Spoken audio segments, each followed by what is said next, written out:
자, 잘 봅시다. 오늘 암석이라는 고체 지구에서 가장 중요한 분상인 것 같습니다. 이쪽을 얘기를 소개해 보도록 하죠. 우리가 암석은 그 생성 과정을 보는데요. 마그마가 굳어져서 만들어졌습니다 하네요. 뭐라 부를까요? 화성. 그렇죠. 화성암입니다. 이거는 마그마의 냉각 과정이에요. 퇴적물이 굳어지고 퇴적물이 모여서 다져지고 굳어져서 만들어졌습니다. 뭐라 부릅니까? 퇴적암. 그렇죠. 이건 퇴적암입니다. 이거는 퇴적물의 퇴적작용. 굳어짐 뭐 이런 관점을 쓸 수 있겠습니다. 기존의 암석이 열이라든지 압력과 같은 외부 요인으로 변했어요. 뭐라 불래? 변성암이라는 이름을 쓰고 있습니다. 변성암은 기존 암석의 높은 열이야. 변성작용, 그대로 성질이 변했다는데요. 이거는 열이라든지 압력에 의해서 나타나는 현상입니다. 열만 받을 수도 있고 열과 압력을 동시에 받을 수 있겠습니다. 압력만 받을 수 있겠습니까? 하면 압력만 받기는 쉽지는 않은 일입니다. 그래서 우리가 파트 1 화성암을 분석해 볼까 합니다. 화성암의 분리는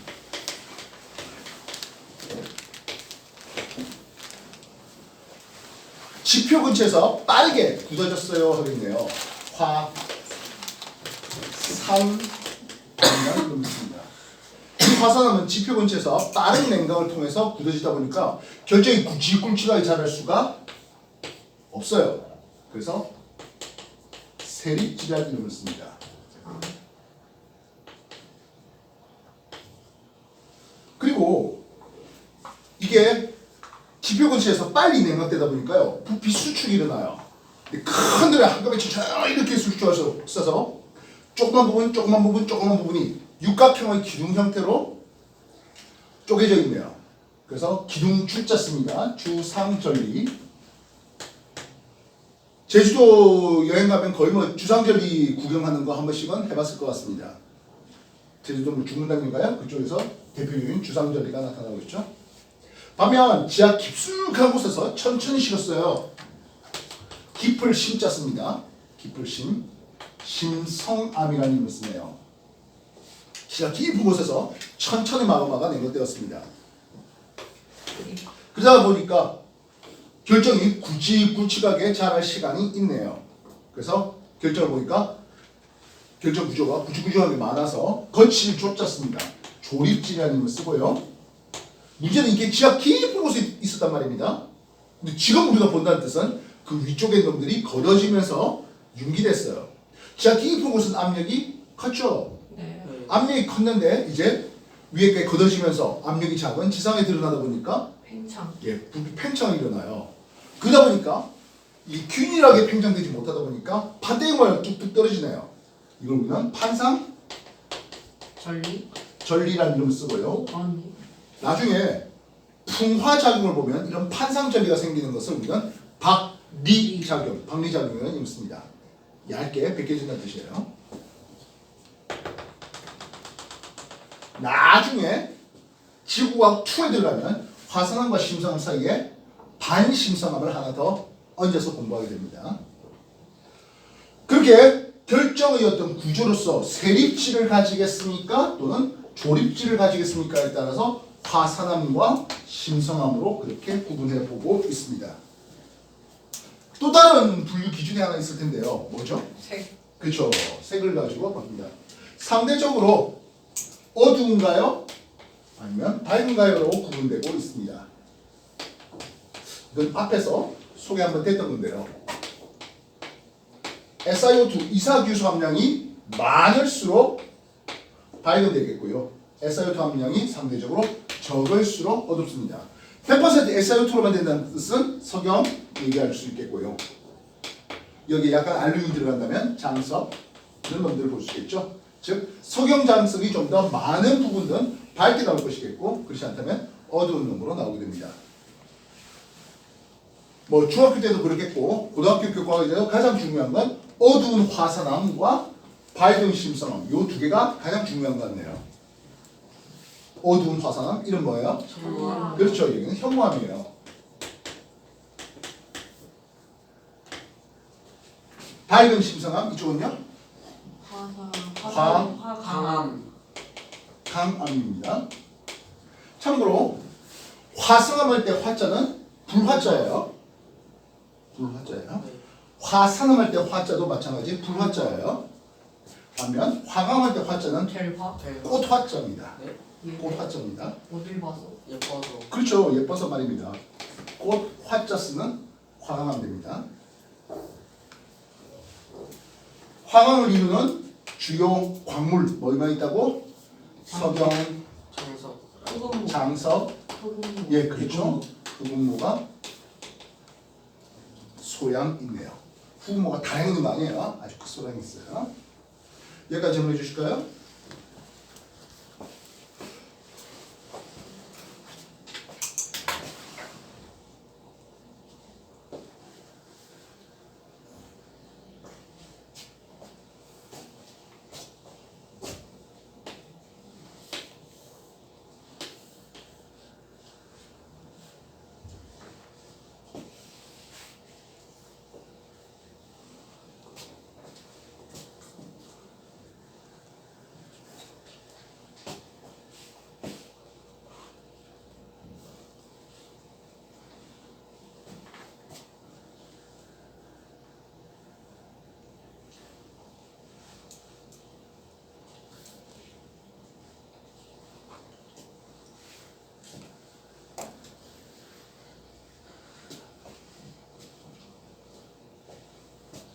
그럼 반대로 여기 왜 어둡습니까 하네요. 철과 마그네슘의 함량이 많을수록 좀 더 어둡다가 되는데요. 철과 마그네슘 함량이 많다는 것은 밀도는 어때요? 이쪽이 크다 되겠죠? 그럼 상대적으로 철 마그네슘 함량이 상대적으로 작은 이쪽은 밀도가 좀 더 작은 쪽으로 쓸 수가 있겠습니다. 여기는 유문암이 있고요.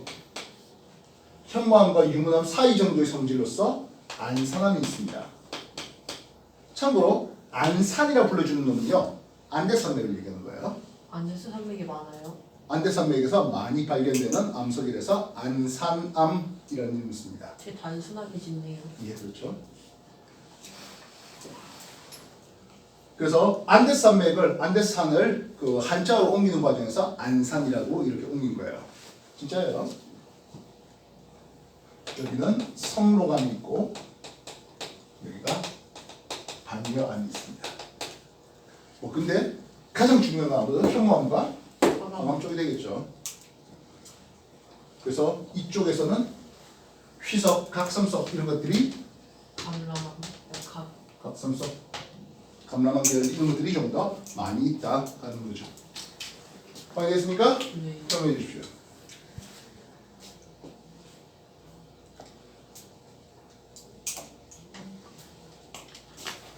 대체 얼마나 많이 발견됐길래 이름에 안데스 산맥을. 그래서 경기도 안산 이름을 골라내요.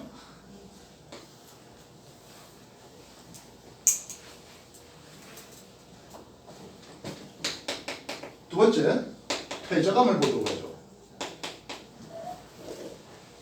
풍화, 침식, 운반되어서 쌓인 퇴적물들이 굳어져서 만드는데요.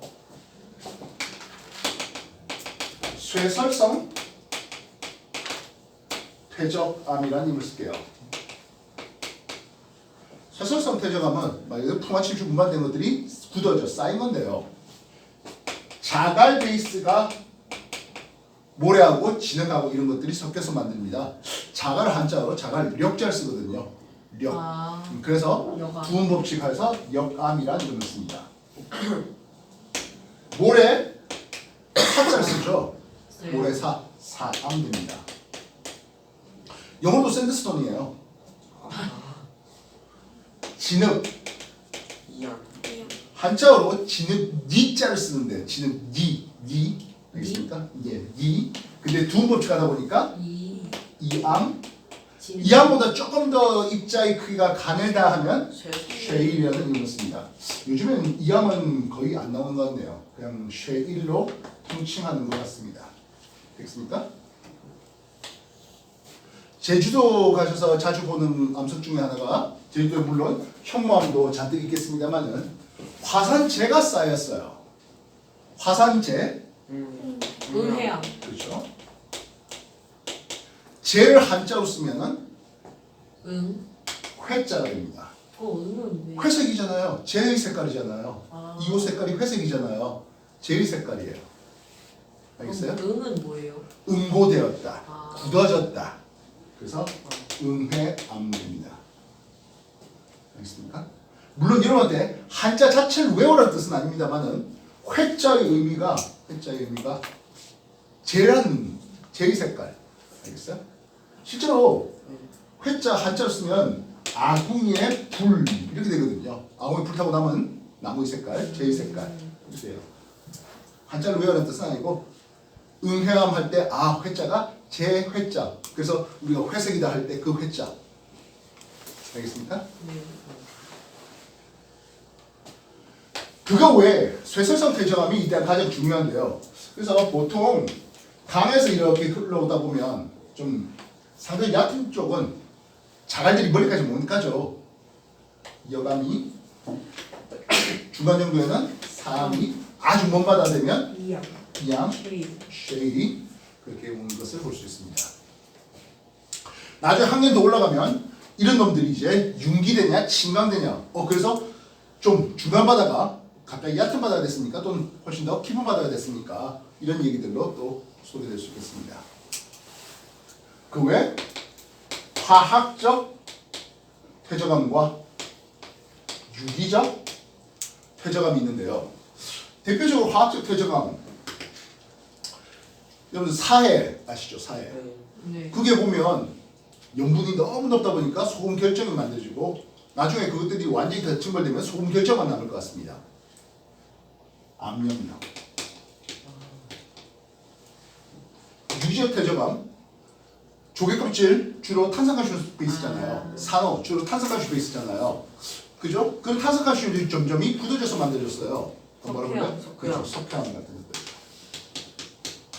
실상 화학적 퇴적암에 그런 생물 과정 없이 그냥 탄산칼슘이 그냥 그대로 침전돼서 쌓일 수도 있습니다.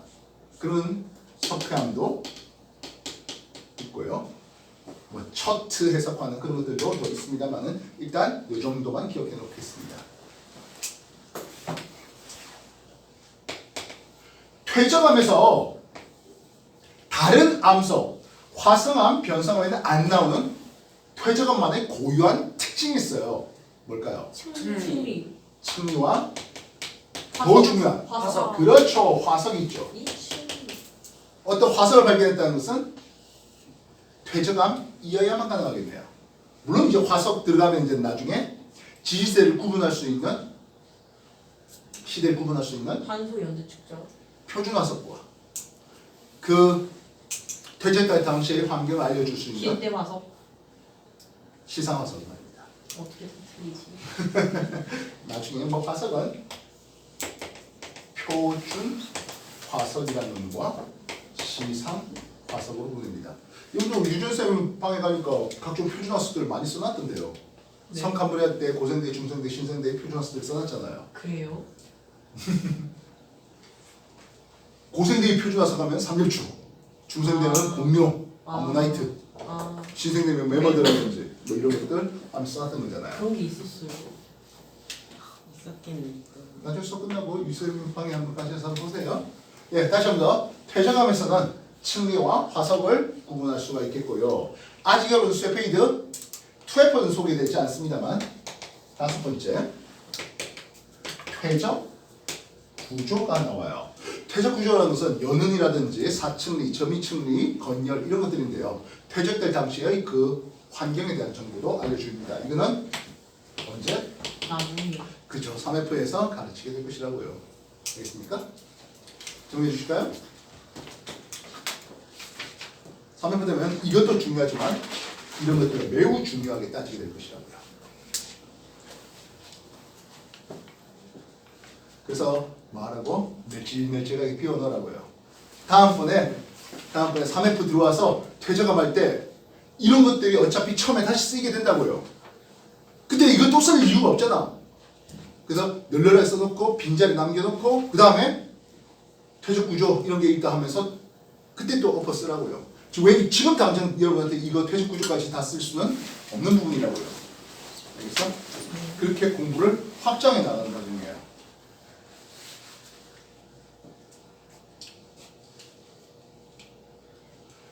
자, 2페이지에 걸쳐서 화성암의 그리고 퇴적암의 종류에 대해서 소개되겠습니다. 보충자료 잔뜩 있는데요. 읽어보실 수 있도록 하십시오. 여러분한테 문제 풀어야 하기 전에 뭐 한번 내용 좀 읽어보라 하는데 꼭 가운데 내용만 보고 보충자료 안 읽는 경향이 있어요. 보충자료 보셔야 돼요.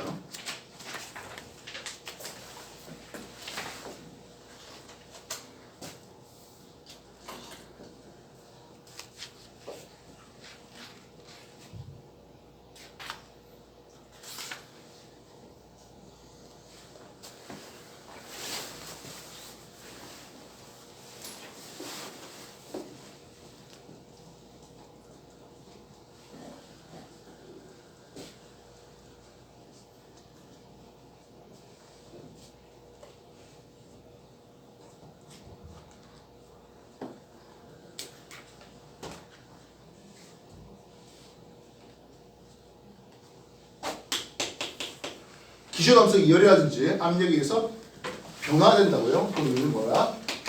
변성암이라는 이걸 쓰는데요. 이 변성은 열에 의한 접촉 변성이라는 것과 열뿐만 아니라 압력까지 포함해서 광역 변성이 광역입니다. 예, 광역. 광자는 넓은 광자고 역은 지역을 얘기합니다. 인천광역시 하잖아요. 그 광역이에요. 그래서 접촉 변성 상대적으로 좁은 부분에 의해서 일어나고요. 광역 변성은 훨씬 더 넓은 부위에 일어나게 되겠습니다.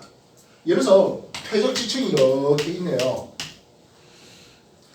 뜨거운 마그마가 이렇게 올라오다가 이쪽으로 관입되었습니다. 마그마가 쓱 지각이 약한 틈을 타고 쓱 들어왔어요. 그러면 이 근처는 어떤 일이 벌어진 거다? 열에 의한 접촉 변성이 벌어진 거예요. 이해되시겠어요? 반면 지층이 이렇게 있었는데 양쪽에서 큰 횡압력이 작용해요. 횡압력이 작용하다 보면은 역단층이는 횡압력이 작용하면 역단층 또는 습곡이 만들어지는데요. 습곡산맥. 예, 그렇게 습곡이 만들어지는 과정에서 이런 광역 변성들이 많이 얻어지게 됩니다.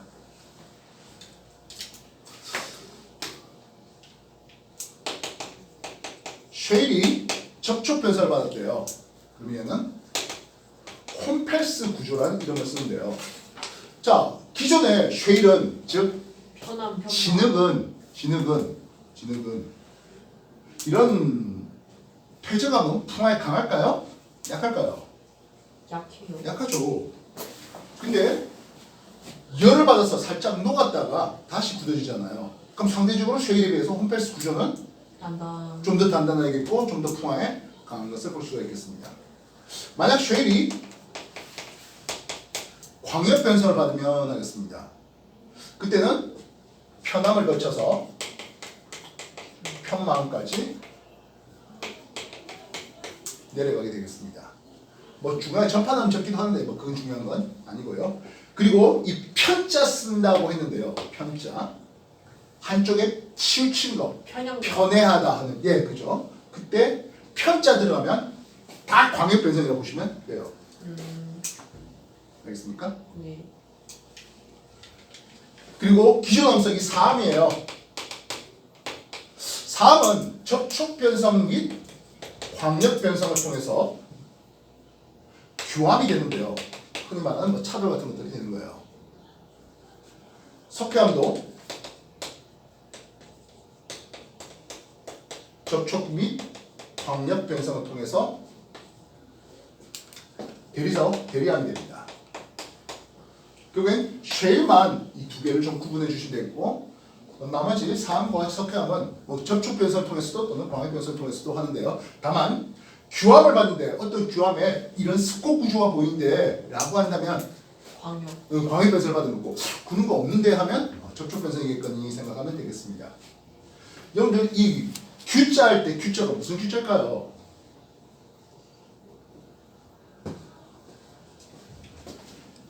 앞에서 우리가 SiO2 아 이거? 주소. 아 주소. 예 실리콘 되는데 이 실리콘은 우리가 기존에 철이라든지 황이라든지 뭐 금이라든지 이런 것들은 동양에서 알고 있었던 원소잖아요. 네. 그래서 한자를 썼어요. 근데 규소의 정보는 알지 못했어요. 근데 왜 주소가? 그래서 따로 한자를 만든 거예요. 외워라 뜻은 아니에요. 이건 어떻게 씁니까 하면 돌석변에 흑토 이렇습니다. 돌에 흙에 많은 원소라고 규소 그렇게 된 거예요. 아 알겠어요? 요 규자를 외워라 뜻은 아니고 규암할 때 규자가 규소 실리콘이 되는 거예요. 그렇다면 사암할 때 사자는 무슨 사자? 모래사. 모래사자. 알겠어요? 그럼 모래에 많은 게 뭡니까? 주소. 석영이죠. 성의 주성분 주소. 규소예요. 그래서 모래가 많은 규소 성분이 많은 그놈이 접촉 또는 광역 변성을 통해서 규암이 만들어져 하는 거라고요.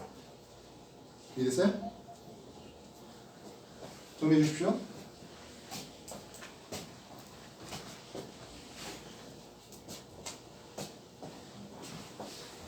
사람이랑 석회암은 접촉이랑 그냥 둘 다. 이 둘 다 될 수 있어요.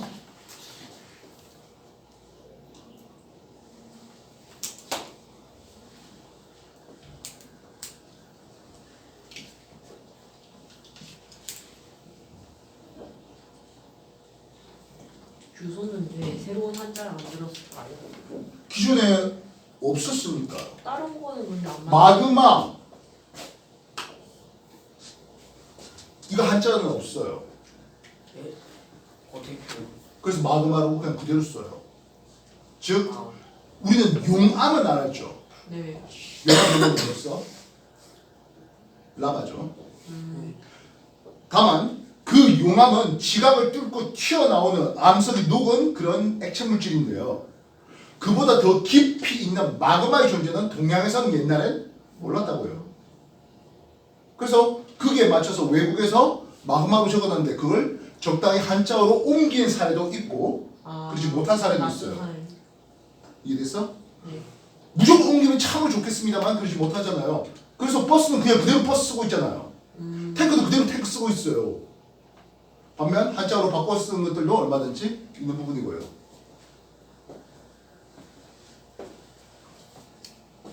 자, 역시 변성에서 중요한 건 광역 변성 쪽에서 일어나는 건데요.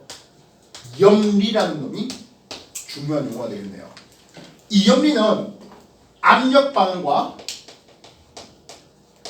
수직한 방향으로 광물이 재결정화된 것이 되겠고요.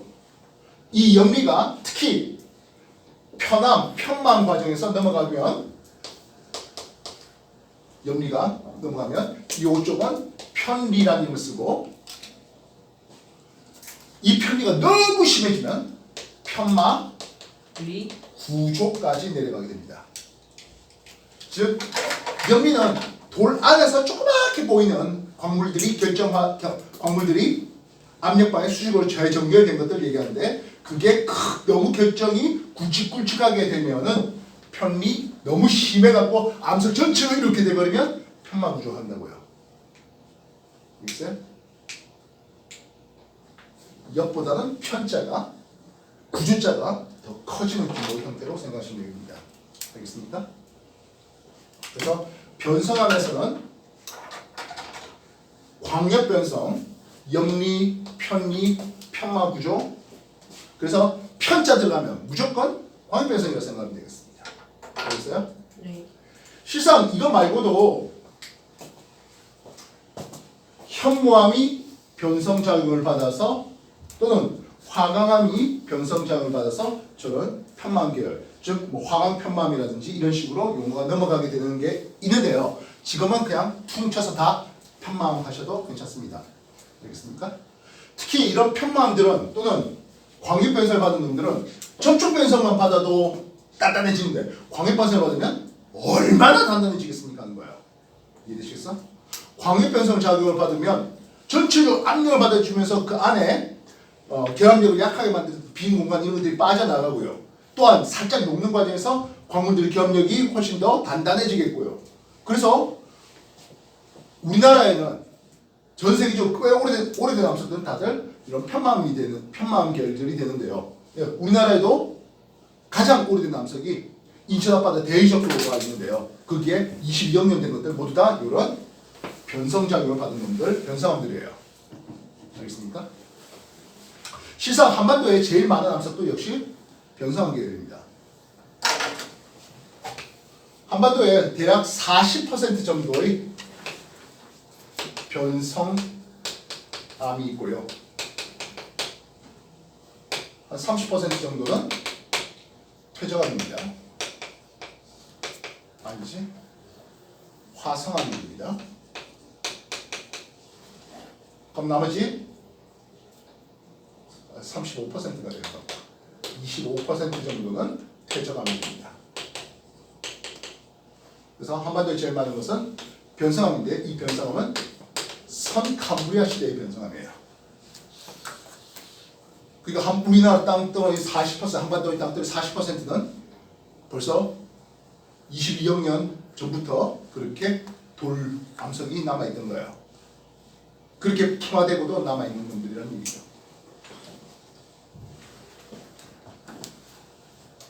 알겠습니까? 네. 뭐 요 퇴적은 고생될 것도 있고 중생될 것도 있고 뭐 신생될 것도 있고요. 화성암은 화산암 쪽과 신성암 쪽이 다른데 신성암은 중생될 거고요. 화산암 쪽은 신생될 거가 됩니다. 이건 지금 당장 외울 필요는 없습니다. 걱정하지 마십시오. 3F 되면 다시 한번 나오게 됩니다. 정리해 줄까요?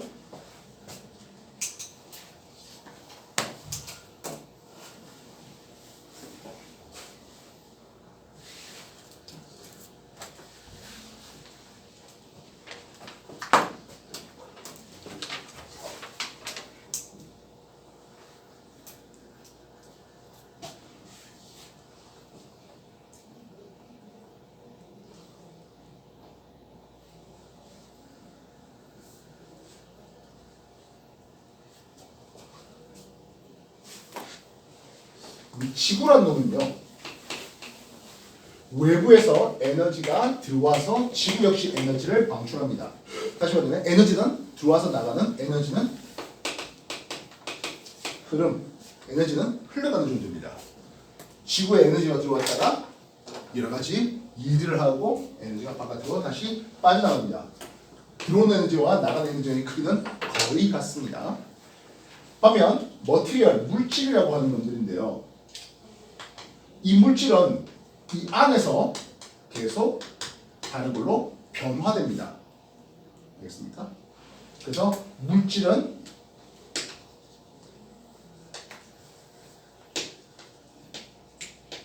순환된다는 이름을 써요. 그래서 탄소의 순환, 물의 순환, 질소의 순환 이런 말을 씁니다. 그래서 지구라는 건 물질은 이 안에서만 뱅글뱅글 돌고 반대로 안 나가고 에너지는 들어왔다 나가는, 그래서 이 지구라는 시스템은 나중에 다침계라는 이름을 쓰게 됩니다.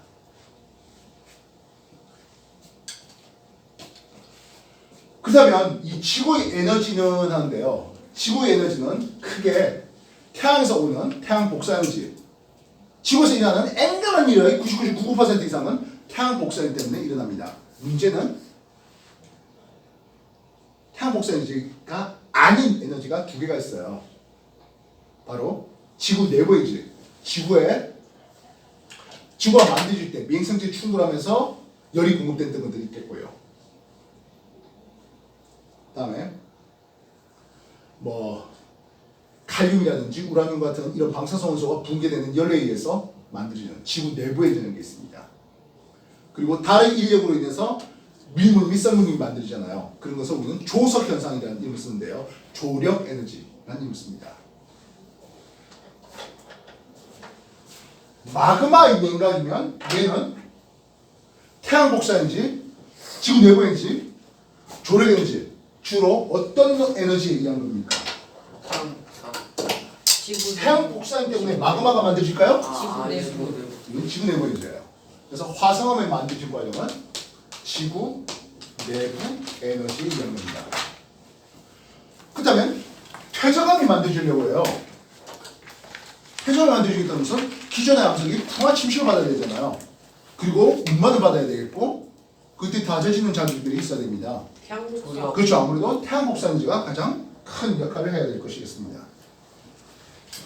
그래서 이놈은 주로 태양 복사 에너지에 의한 겁니다. 물론 플러스 알파 조력 에너지도 일부 있겠으나 근데 태양 에너지에 비해서 조력 에너지는 정말 무시할만 하죠. 태양 복사 에너지가 월등히 많죠. 지구 전체 에너지의 99.99%라니까요. 알겠어요? 그래서 지구에서 일어나는 앵간한 현상들, 풍화 침식을 비롯해서 물이 증발되고 불이 만들어지고 비가 내리고 풍화 침식되고 먹이 사슬이 만들어지고 하는 그런 것들 앵간한 것들은 다들 뭐라고? 태양 복사 때문에 일어나요. 그렇다면 차라리 태양 복사 에너지를 공부하는 게 아니라 지구 내부이기 때문에 일어나는 현상들을 이용하는 것이 공부하는 것이 훨씬 더 효과적이죠. 알겠어요? 지구 내부이기 때문에 화산이 일어나고 지진이 일어나고 각종 단층이 일어나는 것들이에요. 마그마가 만들어지는 것들이 화산암이 만들어지는 것들이 모두 다 지구 내부이기 때문에 만들어지는 거예요. 그렇다면 이런 변성암은 어떤 에너지 때문에 만들어질까요? 지구 내부. 이거 역시 지구 내부 에너지예요. 변성 잘 받는 거.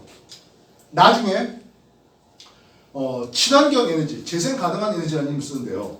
태양광 발전, 태양 에너지겠죠. 이해되시겠어요? 네. 반면 지열 발전, 이건 누구예요? 지구 내부. 지구 내부 에너지가 되겠죠. 요 옆에 가면 샤워 방조제 있어요. 방조제. 방조제할 때 조자는 조력할 때 그예요. 샤워 방조제 통해서 밀물 때 물을 가다 놨다가 물이 흘러가게 만들면서 썰물 때 물이 흘러가게 만들면서 전기를 생산하겠답니다. 이건 조력 에너지를 이용한 거예요.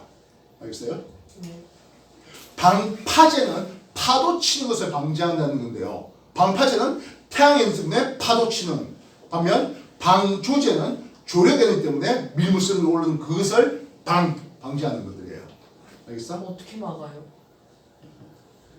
나중에 또 한 번 더 공부시킬 시간이 나오겠습니다. 어쨌든 방주제 쓰는 거예요. 나중에 방주제 건립 방법, 뭐 건설 방법 그런 것도 보시면 되겠고요. 이거 역시 지구 내부 에너지 때문에 만들어지거든 하겠습니다. 되겠어? 네. 정리하세요.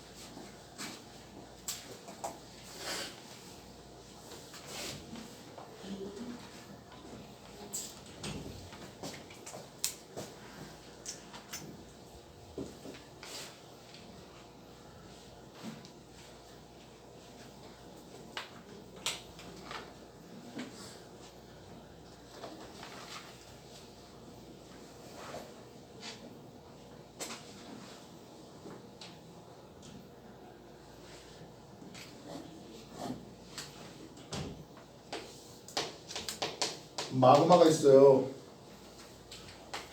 냉각될 때 뭐지? 화성. 화성암이네요. 화성암이 풍화 침식을 받았어요. 풍화 침식을 받았으니까 이거는 쇠설물 쇠설물이라든지 또는 폐적물이라고 쓸 수 있겠죠? 이랬습니까? 이게 굳어짐 만들어갑니다. 뭐죠? 퇴적암. 변성암이 아니라 폐적암이 되겠죠. 기존 암석이 변성작을 받았대요. 이게 뭐야? 변성암. 변성암들. 이 변성암들은 또 얼마든지 마그마로 내려갈 수 있겠습니다. 그 경우에 따라서 화성도 이렇게 내려갈 수 있겠죠. 알겠습니까? 그래서 암석들이 또는 이렇게 순환하는 과정을 볼 수 있겠고 그 순환 과정에 어떤 에너지들이 이용될 수 있었는지 그리고 뭐 쇠설물 만드는 건 얼마든지 이런 놈들도 퇴적물들도 쇠설물로 변화될 수가 있을 것이겠습니다. 이해됐어요? 어쨌든 큰 아웃라인은 화성하면서 퇴적하면서 변성하면서 큰 아웃라인을 잡아주셔야 되겠고 그 잡아진 걸 바탕으로 조금 더 세밀하게 3회퍼에서 더 들어가겠다고요. 알겠나요? 네. 공부 열심히 해놓으셔야 되는 거야. 이 얘기는 여러분들이 중1 때 배웠던 내용들이 나오잖아요. 정규학교 교재로서는 정규학교 과정으로서는 고등학교 2학년 지구가 1에 나오고 고등학교 3학년 G2에 또 나와요. 알겠나? 네. 그만큼 중요한 고체 중에서 가장 중요한 단어이 바로 이 암석 단어네요. 정리하십시오.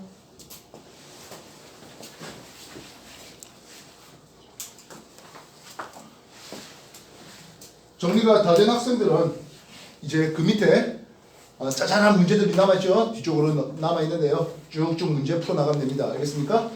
문제 풀다가 쌤 이거 질문하겠습니다 하는 것들을 얘기해 주시기 바랍니다. 알겠어요? 네.